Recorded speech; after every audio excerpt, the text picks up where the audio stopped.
Radio Forest Podcast. Hey, Forrest, it's Bob Cowsill. Thanks for having me. Bob, welcome. How are you, man? I'm doing good. Thanks so much. It's good to hear from you. Yeah, we're talking about the Christmas digital EP you've got with 3 songs, a Christmas offering from the Cowsills. So tell me about this new song. Does it kind of relate to some family stuff that had happened in the past to you? It does. It's got a history with us. We have a Christmas carol, and here's how it arrived. It was a melody for 11 years. I wrote it a long time ago on a piano. Couldn't put words to it. We tried. We gave it to another writer to try. He couldn't do it. So we said, okay, this is an instrumental. And then after about 8 years, our daughter Marissa was born, and she was sick, and struggling to survive, and she did, but it was touch and go. So we decided, all right, let's give her the melody. We'll call it Song for Marissa. And it lasted like that for a number of years also, until I finally realized, it was August, it was a heat wave in L.A., I was in a car, and I'm going, that's a Christmas melody. And that was the light bulb. This really was true. It's a Christmas melody. And then my wife and I, Mary Jo, we wrote these lyrics, and it took no time to write them once we had that understood. And we were given a Christmas carol, because to us, a Christmas carol, the music is Christmassy and the words are Christmassy. Those are the Christmas carols. A lot of them are pop songs with Christmas words. So we were very fortunate to have this. And Omnivore Recordings, our record company, heard it and said, this is top shelf, and wanted to have a broader release right now. So here we are. How did you keep that for 11 years? And it makes me think about the new Beatles song. It's like decades will pass, and they're like, oh, yeah, we had another song. How many songs do musicians keep? Are you writing constantly and you just kind of record it and throw it into a vault somewhere? Or how are you aware of like, oh, yeah, I wrote something 11 years ago. I bet you wrote a lot of things 11 years ago. Oh, I did. I've written songs I can't remember. This particular melody was haunting and had a melancholy sound, and it just stuck with us all through the years as being a very good piece of work. It's just an instrumental, and then history happens, your daughter, and now it has a title, and then you realize this is a Christmas melody. Look, we write songs. Some songs come in 15 minutes. You've read this with writers. Some take forever. And this one just established itself over time. Because you can't just go, I'm going to go write a Christmas carol. You can't do that. So this happened to us. So that's why we're super grateful for it. Christmas as a kid with the Cowsill family, like what was that like for you? It was amazing because there's 7 children. And our mom, this was her favorite time of year. Thank God, because it became our favorite time of year. And look, it was crazy. I mean, none of us will forget the year of the bicycles. All right, you got a bike for Christmas. Well, there were 6 of us. There were 6 bicycles in the living room. We'll never forget walking in. It looked like a bike store. And Mom was so great with the Christmas music. Our love of Christmas music is because of her. She'd sit us all down when we were being too rough with each other as kids, and make us listen to Christmas music, kind of in the dark on the hi-fi with the lights subdued, and we just learned to love that holiday as children. How did your parents afford so many bikes? I mean, those aren't cheap in any era. And then that had to have been tough, right? Well, they, during the rest of the year, we didn't do much. We weren't the family that went out to dinners and we didn't go to movies. I mean, we're just a Navy family in Newport, Rhode Island, And so it's like, I don't know, they just pulled it off every year. But they'd go out shopping. Where are you going? Oh, we're going to go see a man about a horse. That was their line for Christmas shopping. And we knew. And, yeah, the bikes, I mentioned that because it was such a big year. How did they do it right? They must have saved for that one. Christmas is great. Now, have any of those traditions carried over to your family? What's your current tradition like? Or I guess more of like when your kids were young and at home? No, we all did the same thing of what we grew up with. We got the Christmas tree. We decorated it the same. We even found... our brother John found the star that we had on our Christmas tree as children, and he found it online, and we all bought one, and we have that star on our trees now, each of us. And, the memories, what happens when you're older. You get more melancholy, and Mom's gone, and Christmas was her time, so you can get happy, sad, the older you get. So it's still a very special time for us. And you also have the Cowsills podcast with Paul and Susan. Do you like it more with the guests, or do you like it more when it's just you 3? We love the guests because we're getting such amazing histories. Everyone has a rich history, we're finding out. And in their own words, I mean, we're building a library. We got 116 episodes. Without the guests is great. We love that because we just can freeform and talk about life as kids and on the road and old stories of being on the road. A lot of fun stuff. So We love the flexibility of a podcast, and we have one every Wednesday that come out. Every Wednesday or Thursday we get a new episode.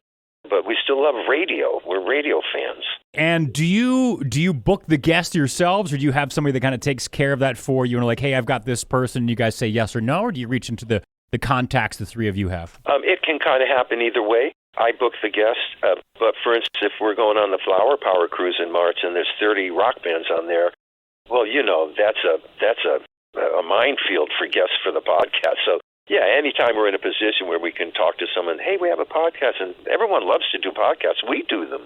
It's a lot of fun. You get to be seen, and it's just today's PR. It's a big world out there, the podcast world. You do have a cruise coming up, the Rock and Romance Cruise, and I think in March you guys going through Aruba, right? Yep, we're going down there. We're going on the 70s Rock and Romance Cruise, which is followed right away the second week on the 60s Flower Power Cruise. So they've invited us on both because our career transcended into the early 70s. And so that's fun because now we're going to learn 70s songs for some cover tunes in our show.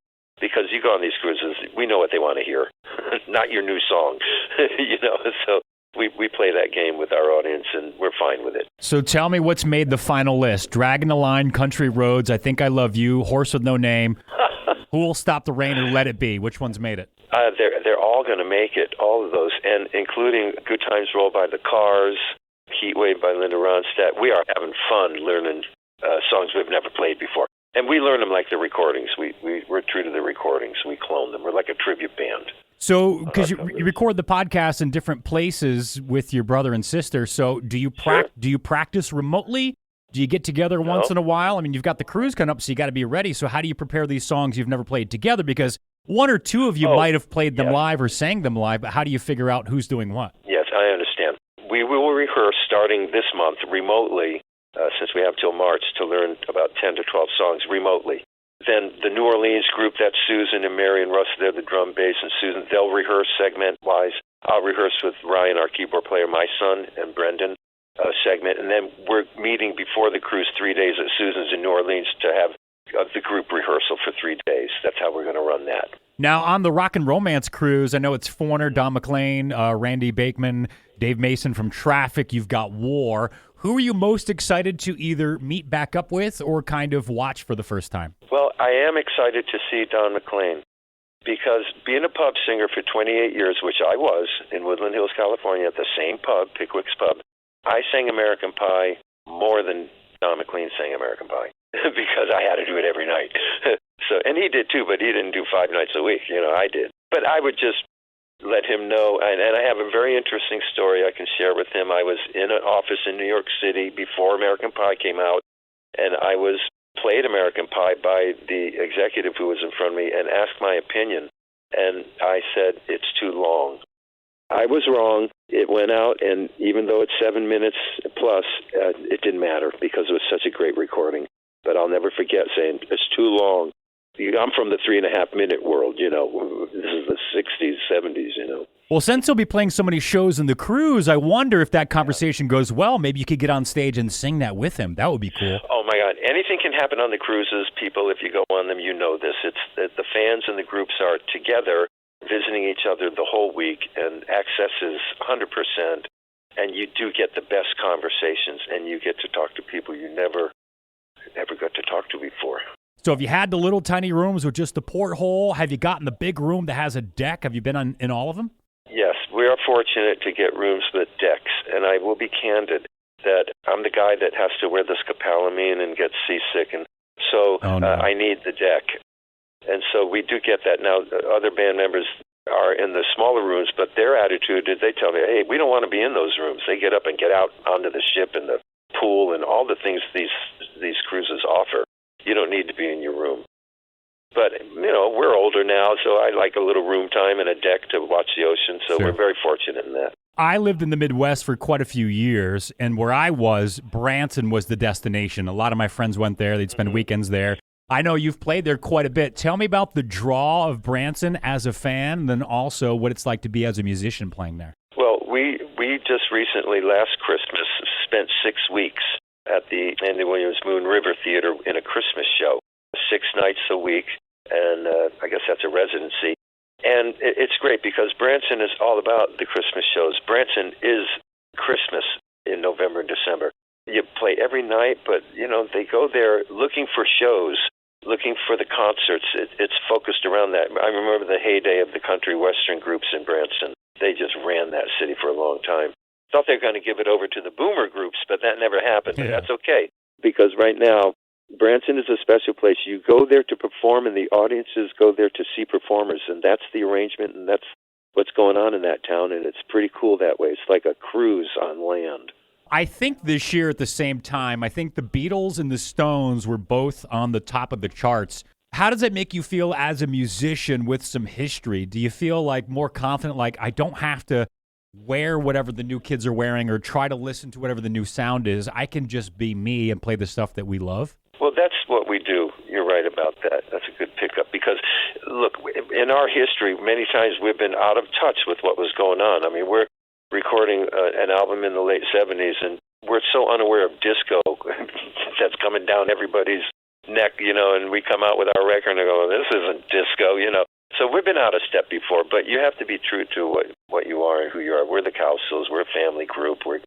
We want to be happy, positive, and bring you a good time and get your mind off things, and we've always been that way. Is there anything out of format that you kind of like to listen to if you're in the car by yourself or sitting home, you got the hi-fi on? Is there anything other than that classic 70s sound that you might kind of dip your toes into? You know what? I have to be honest with you. I will get wind of a lot of music. I don't go and pursue it. It pursues me. If it reaches me, it got to me. And if it doesn't, it didn't. The problem today for me is that everything is so fractured, I can't keep track of everything. Yeah, I can go find it. It's over there, or it's over there, or there's hit records and millionaires over there. I don't know their song or them. That's how fractured it can be. And I'm an older person, and everyone does this. I love the songs of my youth and my young adulthood, and I do gravitate towards those in terms of my listening. Other than when it's Christmas time, sure, we listen to Christmas music constantly. So tell me about the a cappella version that you've got on the new digital EP. Is that something you've done? Wonderland. Yeah. We went in the studio and we recorded an a cappella album of all our old hits and a lot of things that are coming out. You'll hear this.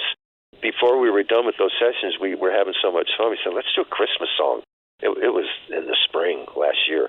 Okay, Winter Wonderland. And we did it. It was very exciting, and we thought that was a lot of fun. Maybe we'll do a whole Christmas album. We've never done one, not a cappella, but a whole Christmas album. But the a cappella came from that project, and we did a vocal arrangements. It's not just three harmonies. We're doing voices as instruments, I'll say. That was a holiday offering and fit really well with this to give people a little clue of what's coming. So did that project already get released, or is that something that's sort of in the can and getting produced and coming out in the future?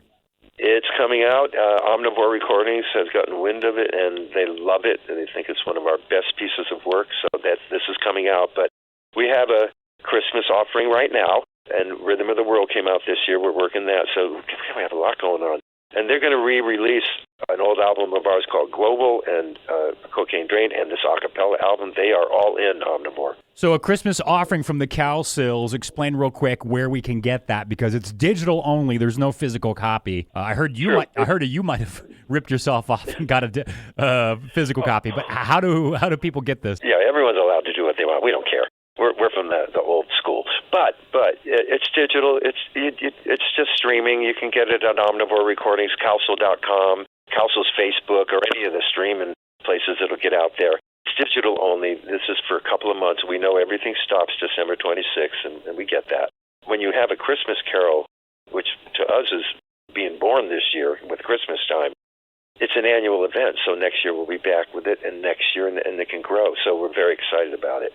Last question. What's one gift you've already gotten bought this year for your Christmas time? For my Christmas, what have I bought this year so far?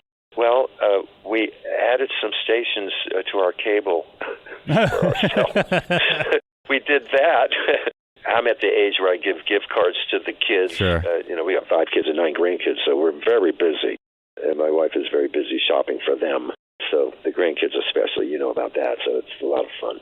I wish you smooth waters in March and the Rock and Romance Cruise, and then the Flower Power one after that. Bob Cowsill from the Cowsills. Hey, thank you for talking to me today, Bob. Thank you very much, Forrest, and Merry Christmas to everybody in Idaho from the Cowsills. Thank you.